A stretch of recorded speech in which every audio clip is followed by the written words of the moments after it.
एड़ा बढ़िया अछि हां हटा पकड़ कुड़ी नौ जुता चलो ना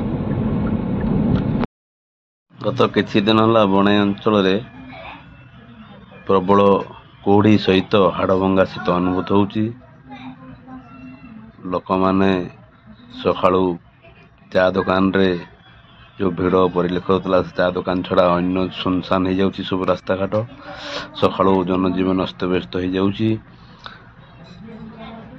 छोट छोट छुआ माने एवं लोके स्कूल एवं अन्यान्य काम को जीवारे बहुत असुविधार सम्मुखीन होउछनी। गाँव रे प्रति छकरे लोक माने निया जाली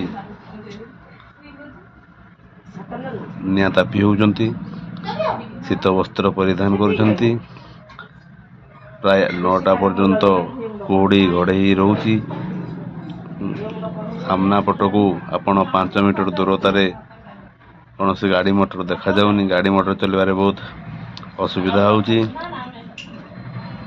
किछि दिन कहला पाग परे जो कुहुड़ी घोड़े एवं प्रबल ठंडा अनुभूत होउची।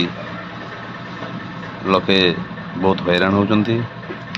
बणे होउची एक जंगल पहाड़ पर्वत नदी नाल घेरा अंचल। एणु एथिरु आपण माने निज निज को रक्षा